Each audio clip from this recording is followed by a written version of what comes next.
ঠাকুর মা স্বামীজির শ্রীচরণে ভক্তিপূর্ণ প্রণাম জানিয়ে আজকের নিবেদন শ্রী শ্রী মায়ের কথা। স্বামী শান্তানন্দ।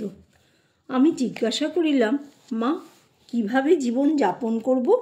মা বলিলেন, যেমন করছো ওইভাবেই কাটিয়ে যাও। তাকে ব্যাকুলভাবে প্রার্থনা করবে, সদা সর্বদা স্মরণ মনন রাখবে। আমি বললাম, বড় বড় মহাপুরুষদেরই পতন হয় দেখে মনে বড় ভয় হয় মা। মা বললেন, ভোগের জিনিস সব নিয়ে থাকলে তার ভোগের উপকরণও সব এসে থাকে। বাবা, কাঠেরও যদি মেয়ে মানুষ হয় তবে সেদিকে চাইবে না, সেদিক দিয়ে যাবে না। আমি বললাম, মানুষ তো কিছুই করতে পারেন না, তিনিই তো সব করাচ্ছেন। মা বললেন, তিনি সব করাচ্ছেন বটে, কিন্তু সেরূপ বোধ থাকলে তো হয়। লোকে অহংকারে মত্ত হয়ে মনে করে আমি সব করছি, তার উপর নির্ভর করে না। যে তার উপর নির্ভর করে তিনি তাকে সকল বিপদ হতে রক্ষা করেন। আমি জিজ্ঞাসা করিলাম, মা আসন প্রাণায়াম করা কি ভালো? মা বললেন, আসন প্রাণায়াম করলে সিদ্ধাই হয়, সিদ্ধাই লোককে পথভ্রষ্ট করে। আমি বললাম, সাধুর তীর্থে তীর্থে ভ্রমণ করা কি ভালো? মা বললেন, মন যদি এক স্থানে শান্তিতে থাকে তবে তীর্থ ভ্রমণের কী দরকার? আমি বললাম, মা ধ্যান হয় না, কুণ্ডলিনী জাগ্রত করে দিন। মা বললেন, জাগবে বই কি, একটু ধ্যান জপ করলেই জাগবে। আপনি কি আর জাগে? ধ্যান জপ করো, ধ্যান করতে করতে মন এমন স্থির হয়ে যাবে যে ধ্যান আর ছাড়তে ইচ্ছা হবে না। যেদিন ধ্যান না হবে জোর করে ধ্যান করবার আবশ্যক নেই, সেদিন প্রাণায়াম করেই উঠবে। যেদিন হবে আপনিই হবে। আমি বললাম, মা মন স্থির হয় না কেন? যখন ভগবানের বিষয় চিন্তা করি তখন মন নানা বিষয়ে যায়। মা বললেন, বিষয় বলতে টাকা কড়ি পুত্র পরিবার এইসব বিষয়ে মন যাওয়া খারাপ। কাজকর্ম সম্বন্ধে মন তো যাবেই। ধ্যান না হয় জপ করবে, জপাত সিদ্ধি, জপ করলেই সিদ্ধি লাভ করবে। ধ্যান হলো ভালো, না হয় জোর করে ধ্যান করবার দরকার নেই। আমি মাকে জিজ্ঞাসা করিলাম, কাশীতে মঠে থেকে সাধন ভজন করা ভালো না নির্জনে সাধন ভজন করা ভালো? মা বললেন, নির্জনে ঋষিকেশ প্রভৃতি স্থানে কিছুকাল সাধন ভজন করে মন পাকলে তারপর মনকে যেখানেই রাখো, যে লোকের সঙ্গেই মেশো, একরূপই থাকবে।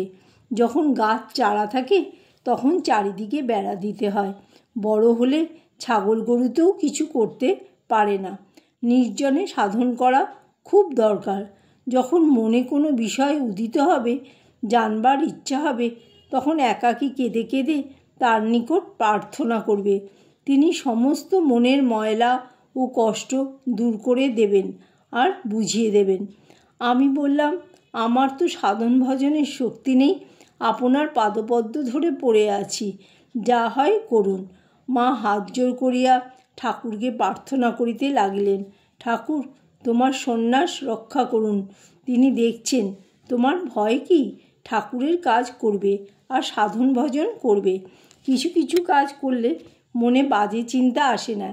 একাকী বসে থাকলে অনেক রকম চিন্তা আসতে পারে।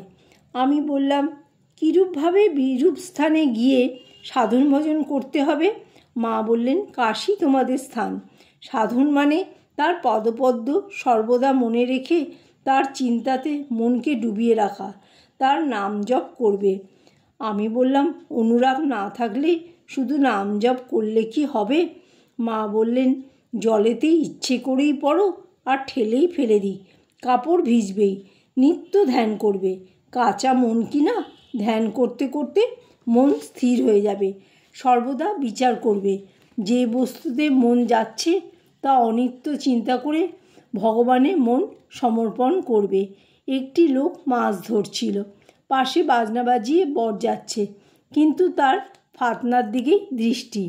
আমি বললাম, জীবনের উদ্দেশ্য কী? মা বললেন, ভগবান লাভ করা ও তার পাদপদ্মে সর্বদা মগ্ন হয়ে থাকা। তোমরা সন্ন্যাসী, তার লোক, তোমাদের ইহকাল পরকাল তিনিই দেখছেন। তোমাদের ভাবনা কি? সর্বদা কি ভগবানের চিন্তা করতে পারা যায়? কখনো বেড়াবে, কখনো তার চিন্তা করবে। আমি বললাম, একটু প্রাণায়াম অভ্যাস করছি, করব কি? মা বললেন, একটু একটু করতে পারো, বেশি করে মাথা গরম করা ভালো নয়। মন যদি আপনি স্থির হয় তবে প্রাণায়ামের আর কি দরকার? আমি বললাম, কুণ্ডলিনী না জাগলে কিছুই হলো না। মা বললেন, জাগবে বই কি, তার নাম করতে করতে সব হয়ে যাবে। মন স্থির না হলেও তো বসে বসে তার লক্ষ লক্ষ নাম জপ করা যায়। কুণ্ডলিনী জাগবার পূর্বে অনাহত ধ্বনি শোনা যায়। মা জগদম্বার কৃপা না হলে হয় না। তারপর মা বললেন, শেষ রাত্রে মনে মনে ভাবছিলুম, বাবা বিশ্বনাথকে বুঝি আর দর্শন করতে পারবো না। ছোট লিঙ্গ মূর্তি আর যা সব জল বিল্লপত্রে ডুবিয়ে রাখে, বাবাকে আর দেখতে পাওয়া যায় না। এইসব ভাবছি, এমন সময় হঠাৎ দেখি কি কালো কুচকুচে পাথরের শিবলিঙ্গ বিশ্বনাথ। নটির মা শিবের মাথায় হাত বুলোচ্ছে। আমিও তাড়াতাড়ি গিয়ে তার মাথায় হাত দিলুম। আমি বললাম, মা, আমাদের আর পাথরের শিবলিঙ্গ ভালো লাগে না। মা বললেন, সে কি বাবা, কত মহামহা পাপী কাশিতে আসছে আর বিশ্বনাথকে স্পর্শ করে উদ্ধার হচ্ছে। তিনি সকলের পাপ নির্বিকারভাবে গ্রহণ করছেন। শনি রবিবারে যখন সব লোক এসে প্রণাম করে তখন পা একেবারে জ্বলতে থাকে। পা ধুয়ে এসে তবে বসতে পারি। আমি বললাম, তিনি যদি সকলের বাপ মা, তবে তিনি কেন পাপ করান? মা বললেন, তিনি জীব জন্তু সবই হয়েছেন বটে, তবে সংস্কার ও কর্ম অনুসারে সকলে নিজ নিজ কর্মফল ভোগ করে। সূর্য এক, কিন্তু জায়গা ও বস্তুভেদে তার প্রকাশ ভিন্ন ভিন্ন রকমের। আমি বললাম, মা, আমার ধ্যান যাতে ভালো হয় এবং তাতে মগ্ন হয়ে যেতে পারি, এই আশীর্বাদ করুন।